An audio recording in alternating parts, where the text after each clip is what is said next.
This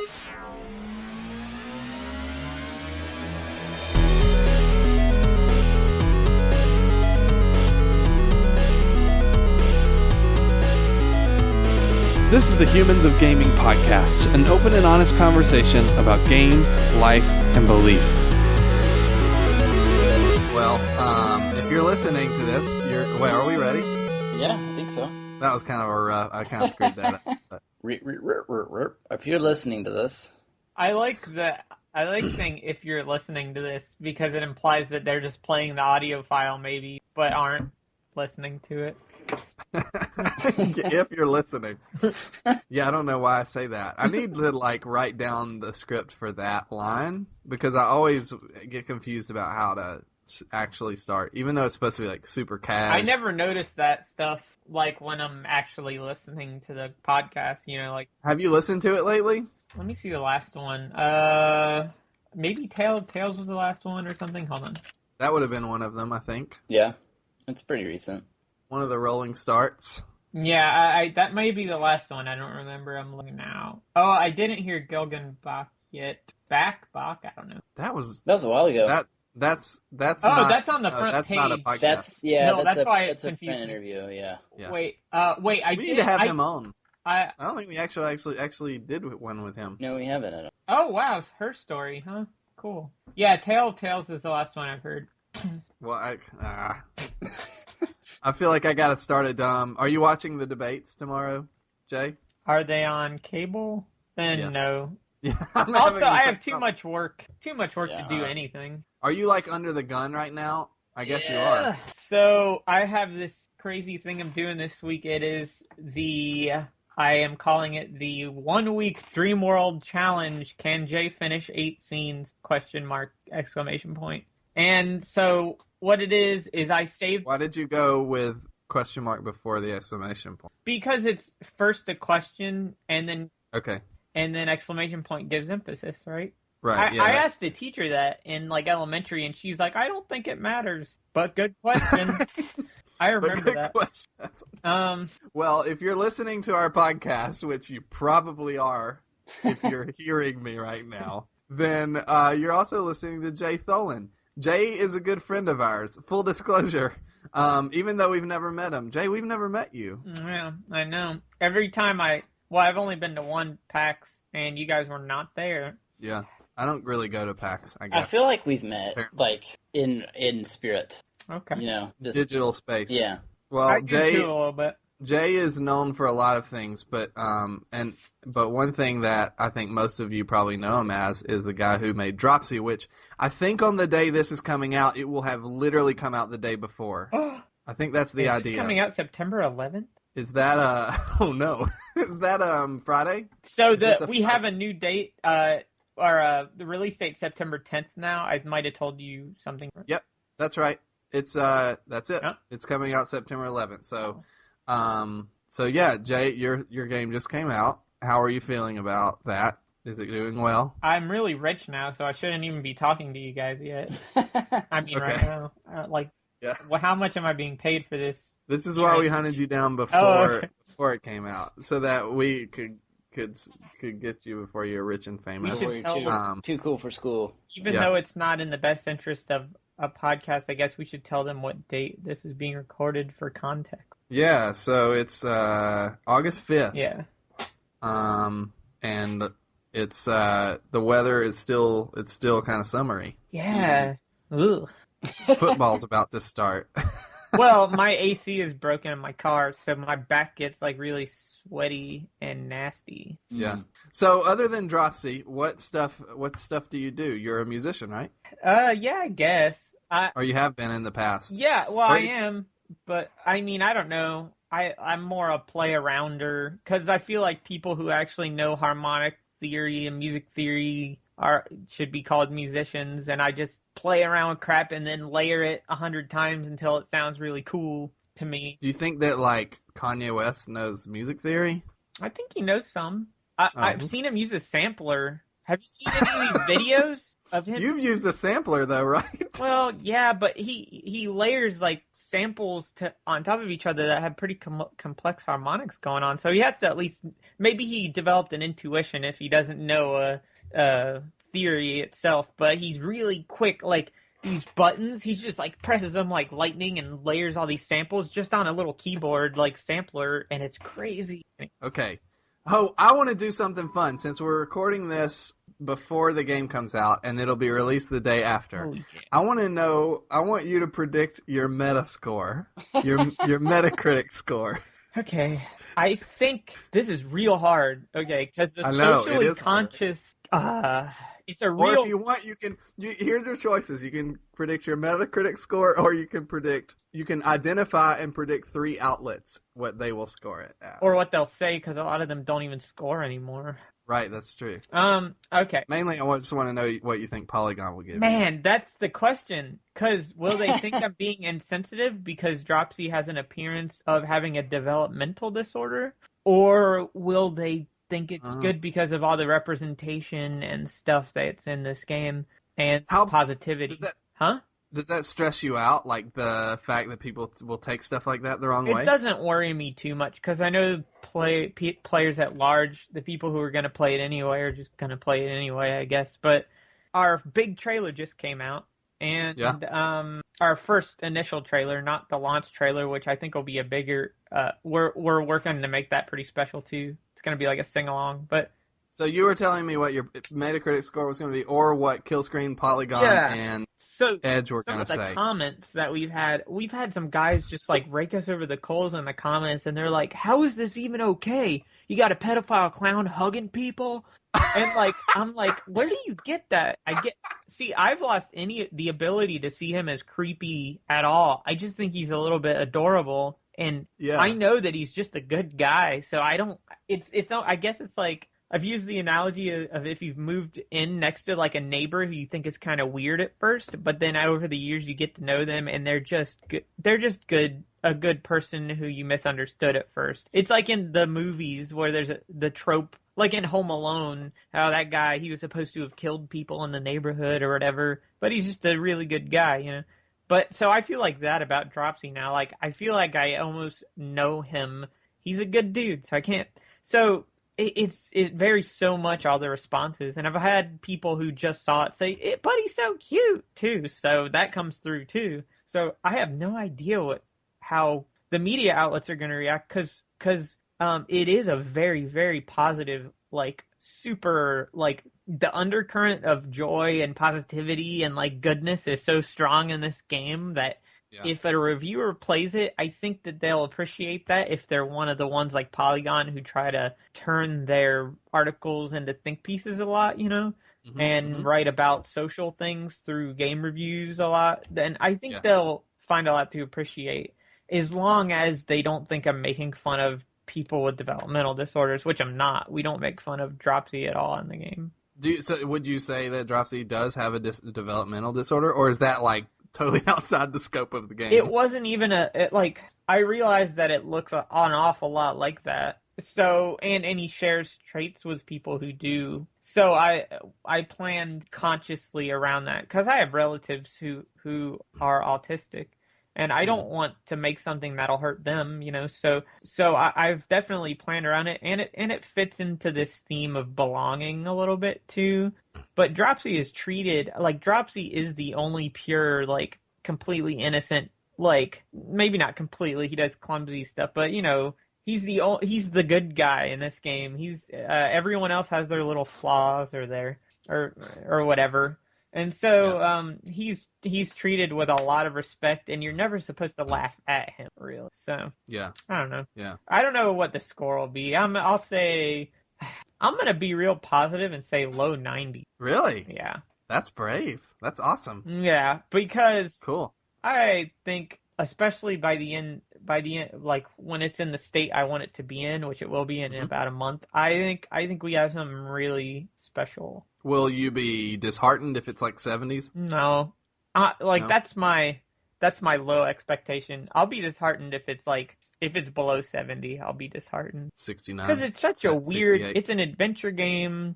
There's so many kind of, I guess, untested things that we're shoving into one game Yeah. that it's such a weird thing to predict. So I'm not really trying to settle on any hope of any particular reception or. Can you narrow down? I mean, by the time this releases, it'll be out, so it's not really like a spoiler.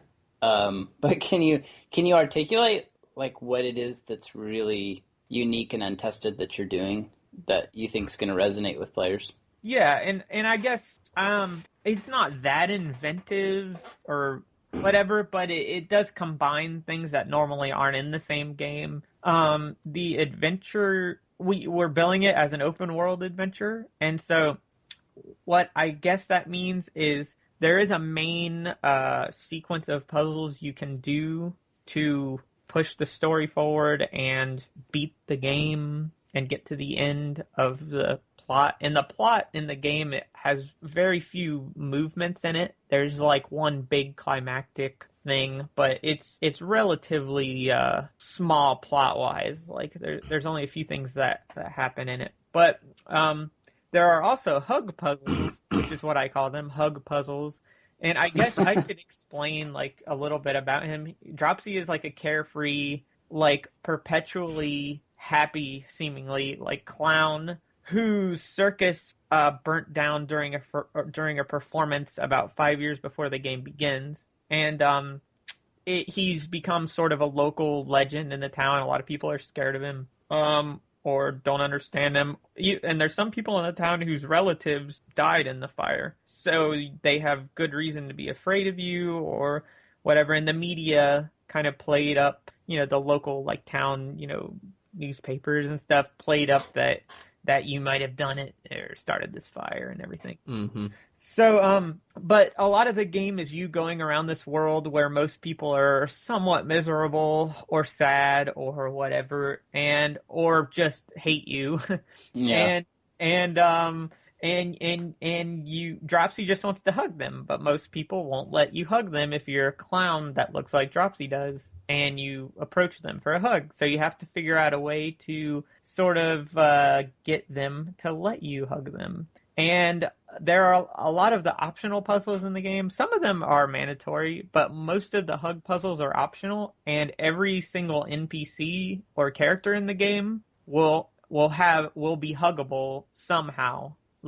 So all of them have little micro puzzles, usually like 1 to 3 steps, I guess, to figure out how to get them to let you hug them. And then after that, they're a little cooler and happier, and maybe they're a little nicer to other people in the game world. So it's open world in the sense that you can, and after you hug people, Dropsy will go, like if you go back to your room, you'll see little colorings on the wall of everyone that you've hugged. So by the end of the game, if you decide to do all these optional hug puzzles, you'll amass like a huge stalker wall of like these crappy colorings of like all of the people in the game world in it. Like a hug mural. Yes, a big, huge hug mural wall.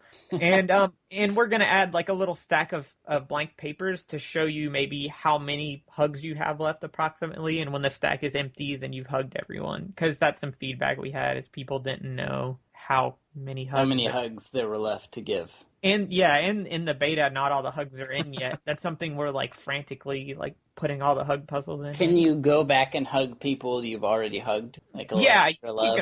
you can hug them as many times as you want, but it'll just replay the last, their little same hug animation. If you want to just go re-hug everyone, you can do that. So well, just to finish, like I think that's one of the weird things about this game is all of these sort of optional puzzles just strewn about this world. And one of the backers said in his comments, one of the things that he loved about the game was that when he was a kid and would play adventure games, he wouldn't understand the limitations of the worlds he was exploring. So he would always think maybe there was a little more beyond the edge, that he didn't explore, he didn't find. And that aspect of this game sort of brings that back a little bit because it feels like maybe I missed a hug, maybe I missed something because the world is a little bit sprawling, So. Yeah. That's cool. Yeah, that's cool. Well, so, everyone should Sorry. I had one last question. So do you believe that? Do you think the world would be a better place if there were more hugs, if we hugged each other more? Probably. I mean, how could it not be? Yeah, I think that's true. the rule that I've been made aware of though is that you really are supposed to ask first before you hug someone. Yes. Oh yeah, for sure. Consent Unless is you really go important. to my church and then people will hug you if you don't ask for it. Does Dropsy ask first or He'll like you can, so there's a hug button in the UI. Like you go up there and you click hug and then you click on someone. So you can always try. And no, he generally won't ask, but some people will be very quick to like the cop will do he has his fingers over his gun like he's about to shoot you. And like some NPCs will like try to hit you, and so you'll like most of the time you just won't be able to initially hug people. There's a little squirrel that lives near your house that he's a free hug. He'll hug you. He just loves you for some reason. I don't know why. Kind of like a dog. Oh yeah, and you can hug your dog. You have companions. Yeah. So you can hug. I hugged the dog in the beta already. Yay. So that was really a highlight of my playing session. I'm glad. So we want everyone to play that game, obviously, and we're really excited about it. I assume we'll have someone reviewing it at some point, probably soon. And so you should check that out on our site and buy the game, probably. Especially if it gets a 90 Metacritic score or higher. Seems like a no-brainer. 99. 99. Tied with, what would that be tied with? Half-Life? I don't know. Yeah. That's probably a 98. Yeah, it's Half-Life 2, basically. It's just as good. So we always obviously want to talk primarily about sort of what you believe in your life and stuff like that. And so I want to start by asking just a pretty simple question. Where did you grow up? Like, where were you raised? Originally? In Florida. Central Florida. Near Tampa, but not Tampa. And you still live there, right? Yep, I live in the boondocks out in the orange groves in a town of 200 people. We don't even have mailboxes. What? We have to walk to mail? the post office. Oh, wow. Yeah, it's down the street. So, like, a mailman doesn't go around your city, is what you're saying? Town. I think they consider it an unincorporated area, but it's where we just have P.O. boxes, yeah. Do you have, like, hospitals or... Well, we have one in the nearest town, which, if you drive really fast, you could get to in, like, 15 or 20. Well, who puts out fires? Minutes. The people in the next town, the next dinky town over, because there's a dinky town really close, and then there's an actual town with a hospital, like, beyond that. So they have a little fire department in the next town. And we have an ambulance that parks at the convenience store here, who just is, I guess, waiting a lot, because I see them there all the time. Wow. When you say in the orange groves, I should probably know where that is, but like where in Florida exactly is that? So it's Polk County. It's a little bit south of Bartow, which is a little bit south of Lakeland.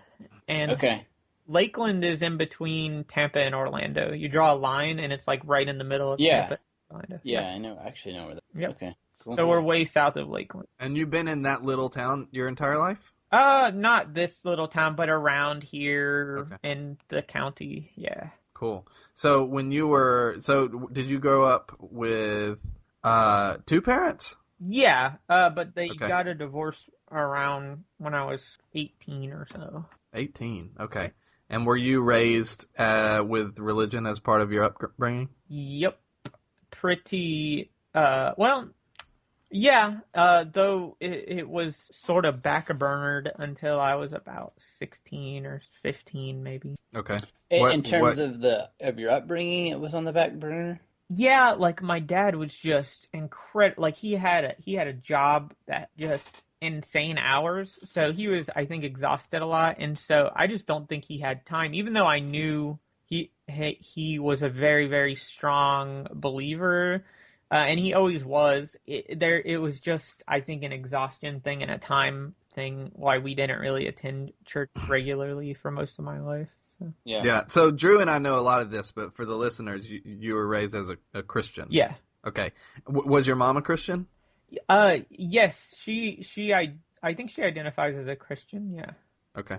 And and she was, I guess, also too busy or whatever. Well, yeah, I mean, we did go to church infrequently, but and we prayed before every meal, and we did have it at the center of our lives in a sense, but it wasn't there was another level of that we went up to when I turned 15 or 16 that really just was not present before that. Like, it wasn't philosophically a part of my life, I don't think, or ideologically a part of my life before that. It was just, I was part of the Christian thing, and I believed in God, and I defend that God is real or whatever. But other than that, it didn't impact what I did. It was like a cultural thing for you at first. Yeah. It was a cultural thing. It didn't impact how I lived or how I treated people or anything. So what happened to take that to the next level, like when you were 15 or 16, for your family? So we moved somewhere. We've moved a million times when I was a kid, and I don't remember which move. Because of your dad's job? It was a house thing, I think. Okay. Like, we were always moving into different houses. Sometimes probably for jobs and sometimes for financial reasons and stuff. But and I think we started going to a charismatic, very fiery church where they were just very charismatic, and I think to go there you couldn't. Sometimes wonder. I'm sorry. I sometimes wonder, because we do have a lot of people that listen to this podcast that don't have like a strong background in Christianity. Right. So like when you say charismatic, what do you mean? You know what I mean? I was gonna say the same like thing. What you would imagine, though not this extreme, but because I don't want to caricature, make these people into caricatures, but very loud preaching and people shaking around and rolling around, and it's not quite Pentecostal because they don't require you technically to engage in what are called the gifts of the Spirit, where you're speaking in tongues and passing out and stuff. But it is very, very, very, it was heavily encouraged. So, and it was almost so encouraged that you would feel like you're missing something if you didn't do that stuff. But it was never said that you absolutely must do it to be a Christian. It was just emphasized a lot. So yeah, it was pretty intense. And at that kind of church, you couldn't go there comfortably and just be like on the fence. Yeah, or just be unsure, or like you either had to just go all out, or you would just feel very, very uncomfortable being there. Yeah.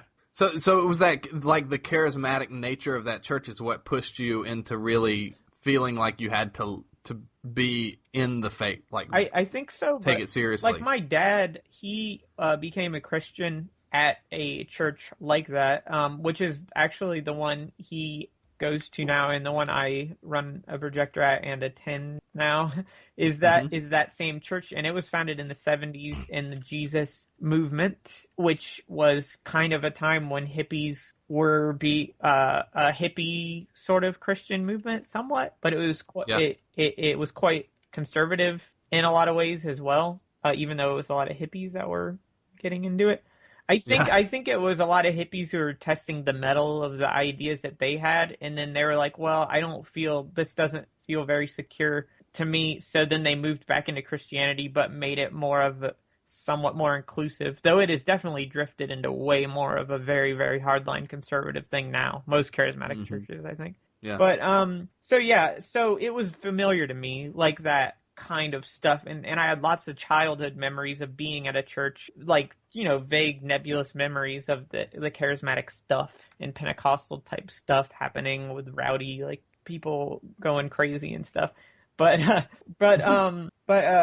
I think returning to that almost felt like this is where I was supposed to be, because as a child I had those memories at a church like that, and it felt, when you think back to when you were a little kid, everything felt magical and like the best because you saw no downsides of anything. So I think that really made me feel comfortable there. And then a little bit after that church, we started going back to the original church my dad went to in the 70s, and at that point, like, and that was within the same couple of years. I was maybe 18, 17, 18, which was 10, 11 years ago.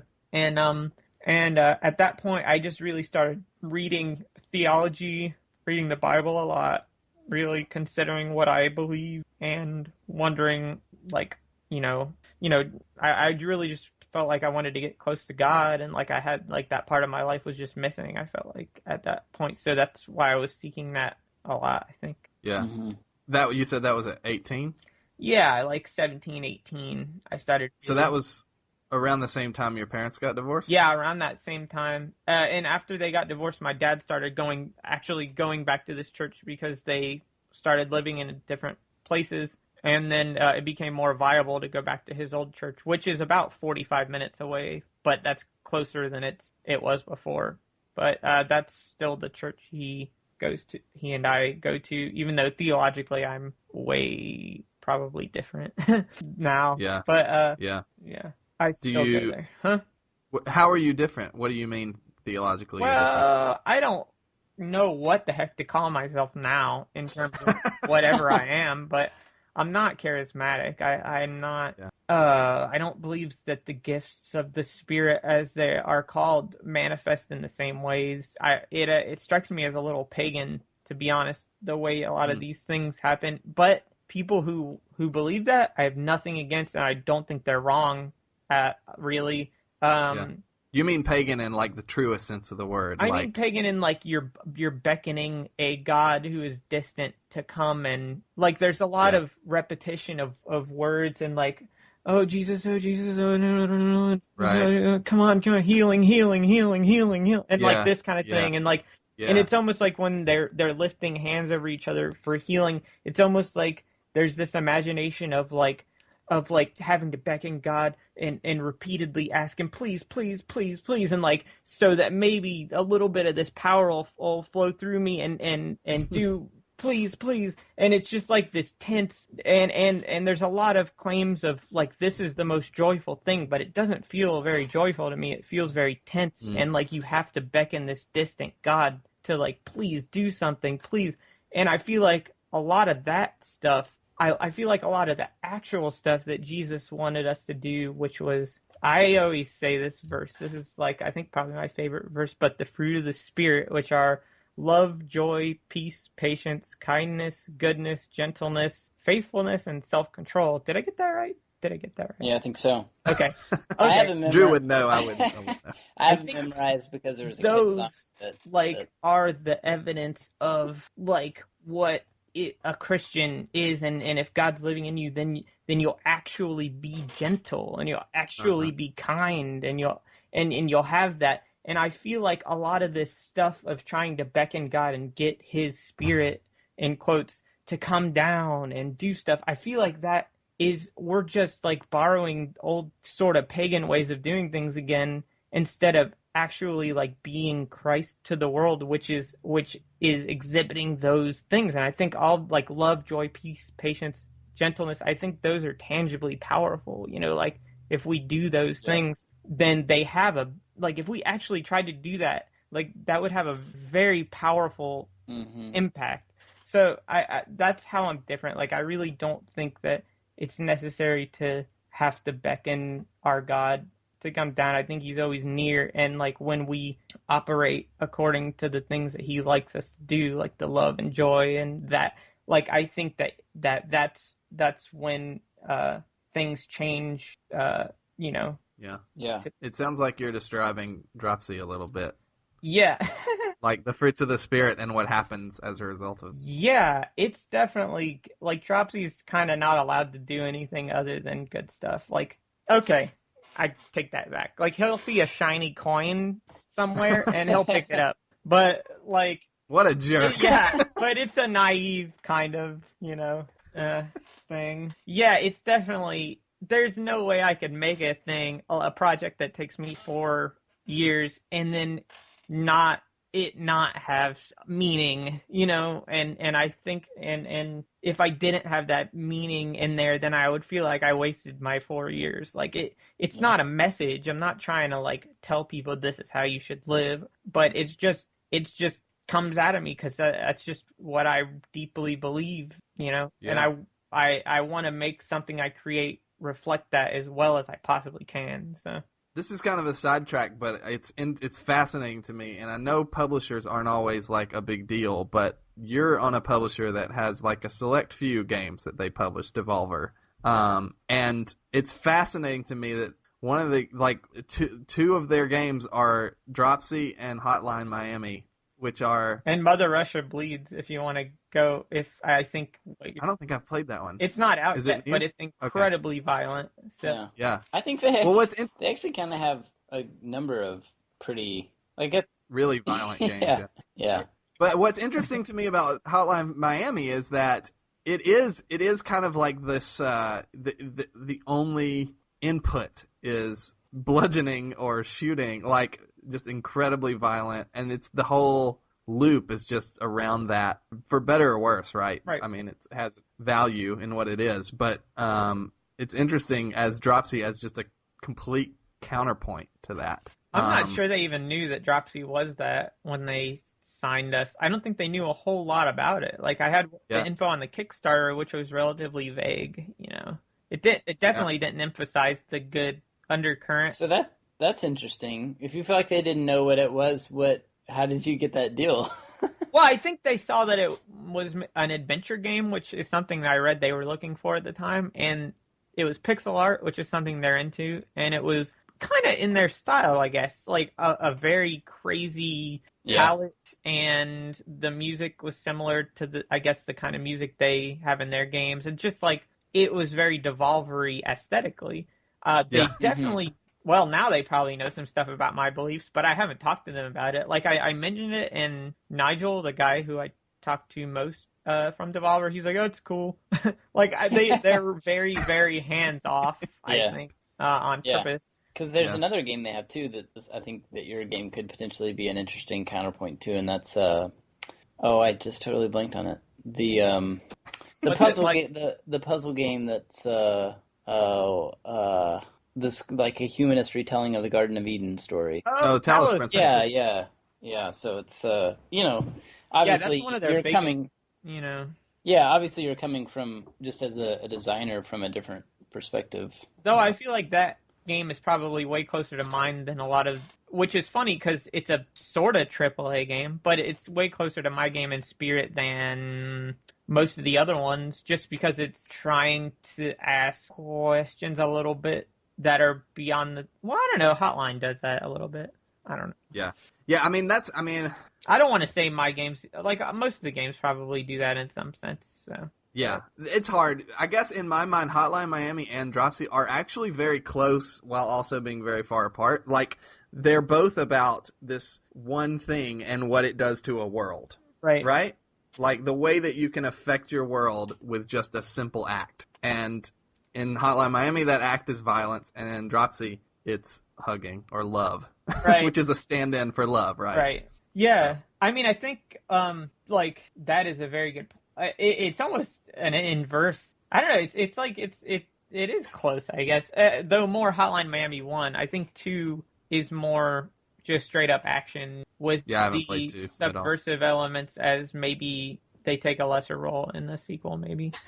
Sure. I think they're less powerful in the sequel than they were in the first, because it's like, I've done this before. Right. Yeah. Yeah. So I think they're shooting honestly for the same thing in the second game, but it's just it doesn't penetrate as, or it's not as, it wasn't as resonate for me. It almost seems to me like the sequel itself was a subversive act. Yeah. Does that make sense? It's almost a reaction to the first game or something?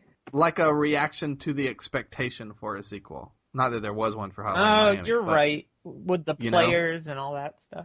Yeah, so whether that works or not, who knows? But I think that's what they were going for, at least. Yeah, I can see that.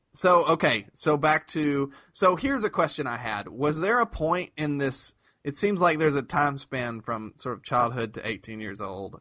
Was there a point during that time, or maybe just later, where you really not questioned your faithfulness, but did you question the idea of God, the idea of Christianity? Was there a point where you really wrestled with that? So I guess in my 16 to 18 like immediately before becoming involved in a church like I was, there were definitely these just like my brain was just like in this fog of not that stuff was completely on the back burner, and it would surface every now and then, but I would just be like, whatever, don't care about that right now. And I knew God was, and I would ask for forgiveness when I did bad stuff and so on, but that's around the age when you start hearing things that challenge, or maybe even a little before that, but start hearing things from peers and other sources that really challenge those ideas. And I didn't want them to change, so it was just kind of on the back burner.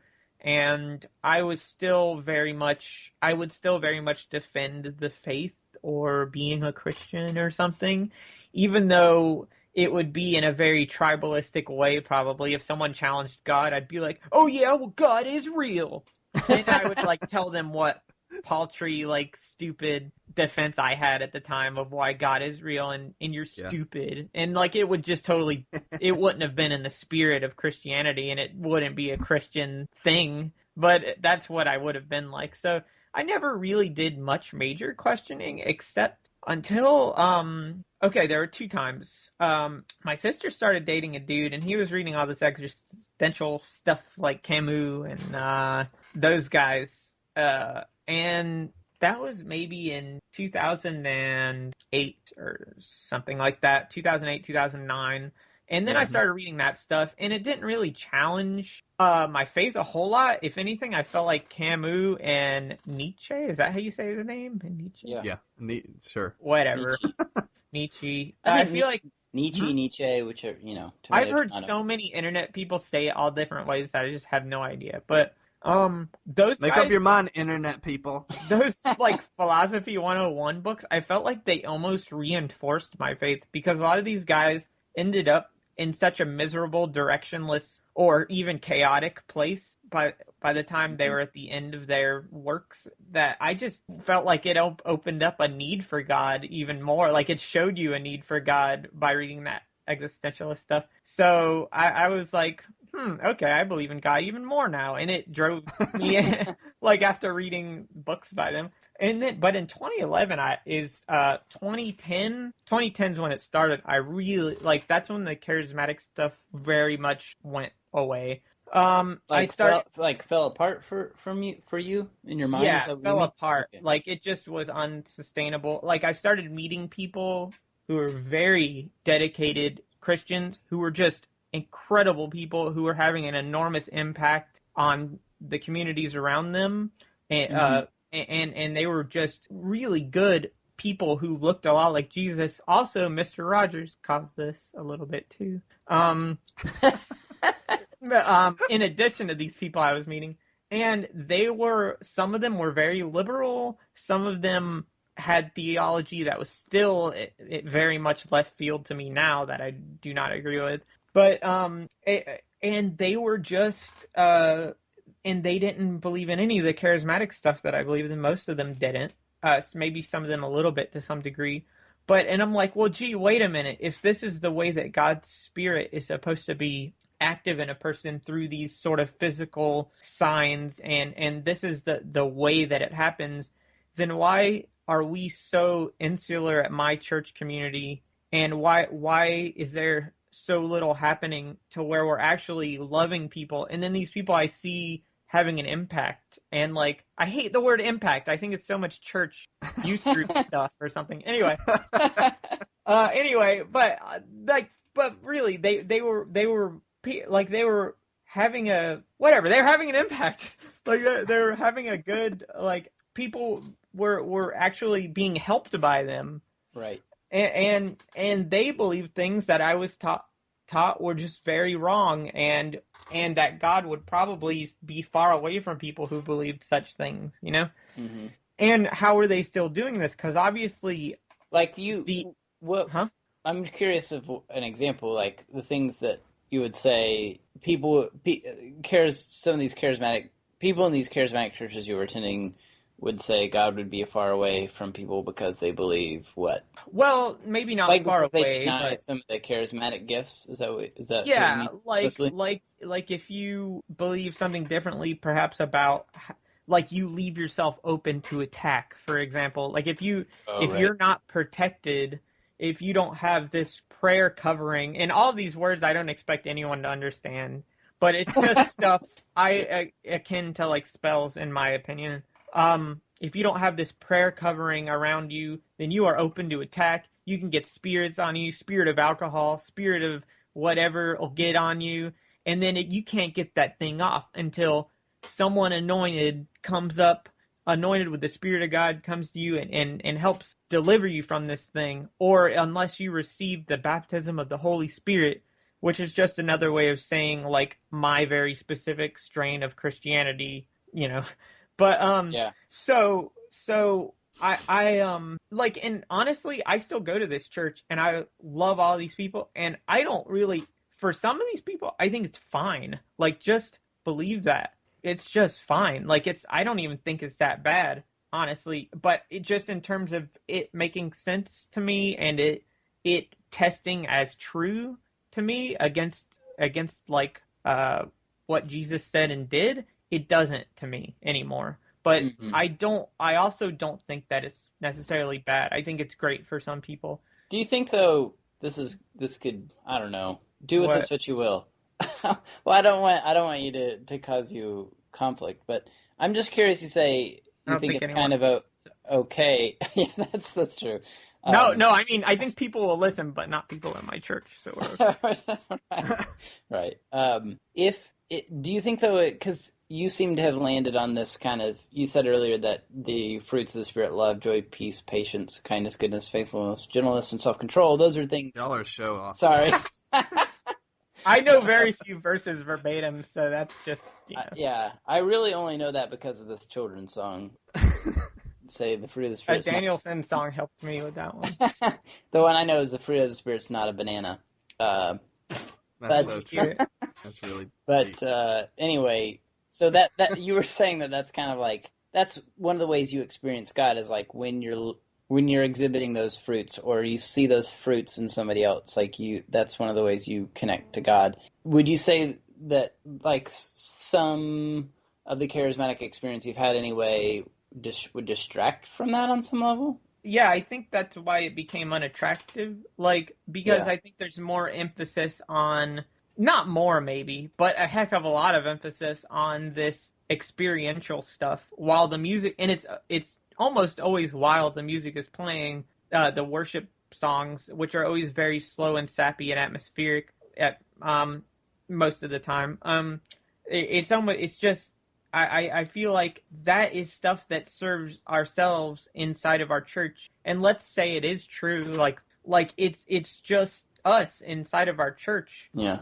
And then I feel like, I don't know, I feel like there's not a lot of teaching or time left to go over, like I feel like we should just be out more and among people. There's this thing about, like I was saying, like leaving yourself open to attack. And there's a lot of discouragement of hanging out with worldly people, or like you're supposed to be friends with them and be nice to them, but don't get too close to them or into their stuff, because that stuff can get on you and then it'll draw you away from God.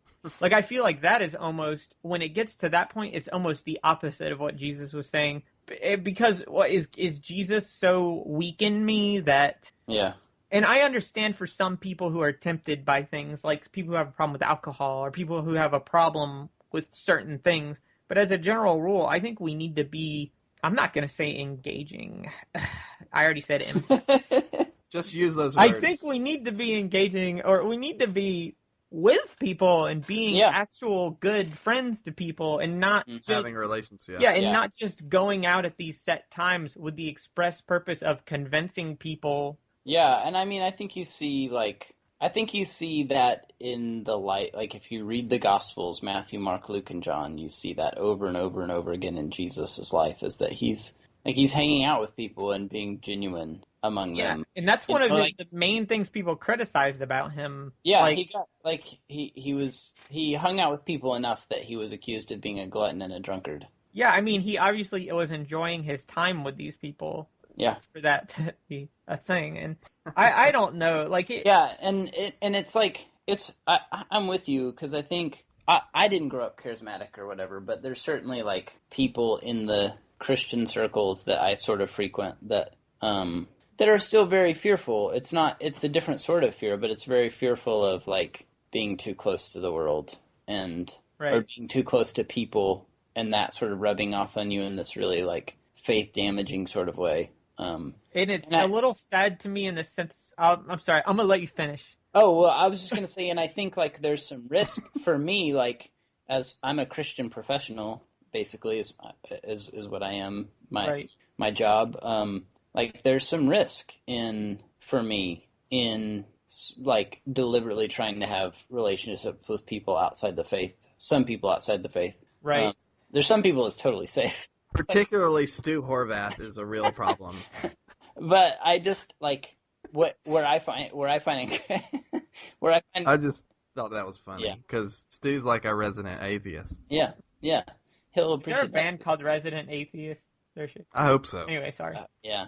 Well, I just I find I keep going back to the Gospels, and that's what keeps me from like being discouraged, I guess, is seeing the example of Jesus over and over again in that regard. Yeah.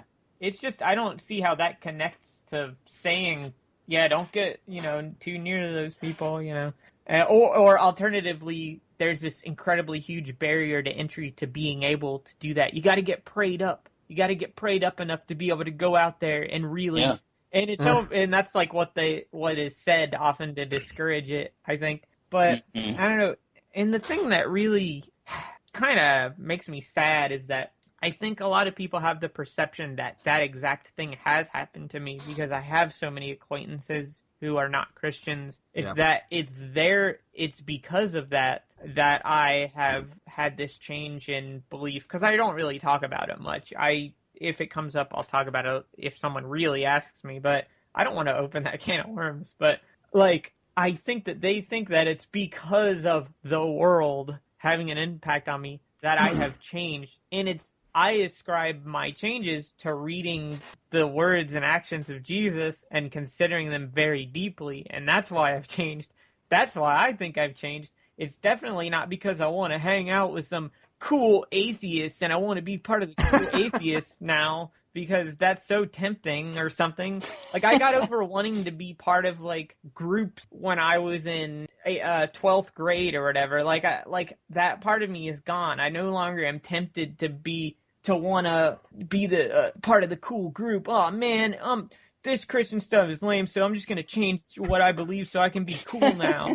Like, I feel like that's what people think that I do now, and just, it's such a weird thing to navigate, especially when so many of these same people I deeply love and they're my closest friends. Even my dad is somewhat grieved, and we even had a little bit of a talk today over my state as a Christian. Like, he knows that, and he'll say, I know you love God, but I get worried about you and stuff, and it's just it makes me sad because I feel like this stuff has come only from what Jesus did on the earth, and from nowhere else. So I don't know. And Mr. Rogers a little bit. Okay, explain the Mr. Rogers thing. Have you guys? I posted it like 80 times. Have you guys seen the video of him like singing to Joan Rivers? No. Okay, so he was I didn't see any of those 80 times. Okay, well. Yeah, I missed it too. He has a song called It's You I Like, and do you guys know this song? The lyrics are like, it's you I like, it's not the things you wear, it's not the way you do your hair, but it's you I like, the way you are right now, the way down deep inside you. And then he changes the next line depending on who he's singing to. So for her, he said, not your jokes, they're just beside you. And he's telling her, not your jokes, not the thing you're most proud of. It's you deep in there, And I think he wrote that as a God to man song. Because if you read any of his like books or listen to any of these extensive interviews on YouTube, which I went crazy and did one day, he always circles around and starts mentioning the Holy Spirit or God and stuff. And I really think, even though I think every little thing he did was informed by that. She started crying. Like, she was trying to get him to drop his innocent guy act for that whole interview. And then, and she was trying really hard. She's like, come on, like, how do you really talk to your kids and stuff when they're bad. What do you really do? Or, whatever.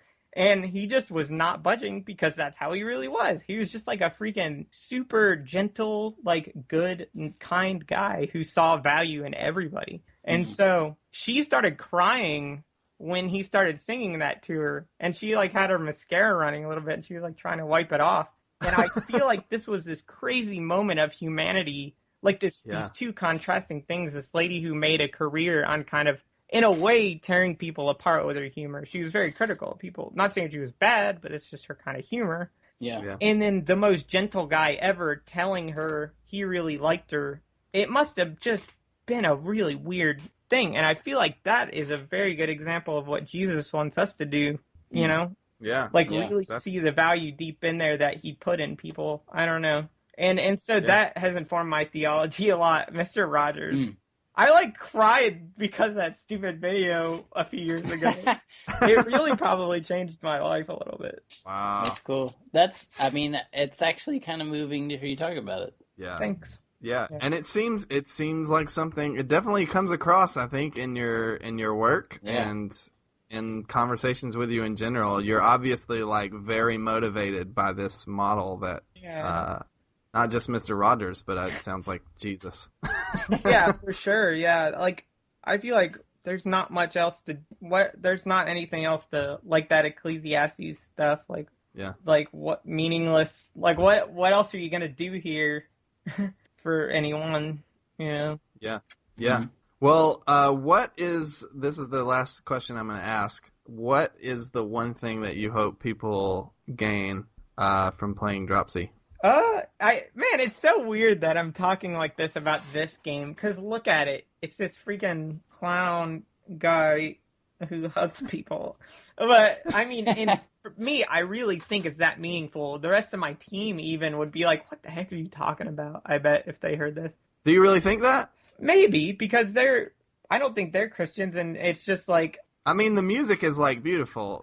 There has to be something behind that. I hope people get that, but I guess I just want people to feel learn to maybe see the value in people who, God does, in spite of, for example, I think Christians fall prey to this a lot of where we get a little tribalistic, and the other Christians in our lives sort of we see as trustworthy, reliable, the people in our lives, and then everyone else is sort of a little don't want to get too close to them, I guess, or whatever. And I don't know, for example, when I was in high school, I'm sorry about going off on an anecdote on your last question, but no, please. I had a lot of not a lot of friends, and I think it was a lot my fault because I was bullied a lot, all through middle school and high school, and I think I learned to develop this defense of oh yeah, well,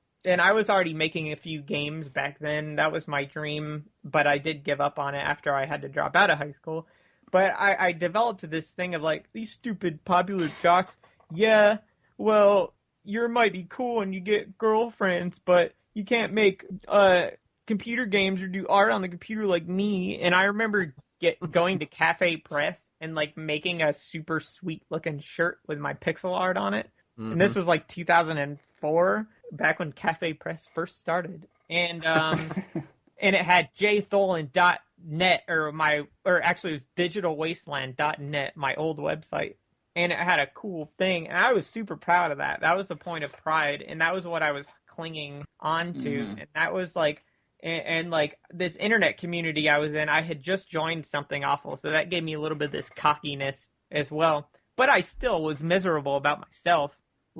I felt bad about myself. I didn't feel like I had much. I really wanted a girlfriend. That wasn't happening. So this was my alternative thing I could grab onto and say I am worth something, But it helped. It made me see these kids who liked football a lot, or these kids who liked this or that a lot. I put them all into their own boxes, and I was like, that's that kind of guy. I don't want to hang out with that guy, And I carried on that into my life for a little while, I think. And it was a defense mechanism, I think, because putting them into those boxes meant it devalued them to me. It meant what they're doing isn't as cool or important as what I'm doing. And I was just doing the same thing that I thought they were doing to me, even though it didn't reap many benefits, like getting a girlfriend. I was doing the same thing to them. I was writing them off like they were a less valuable person, you know?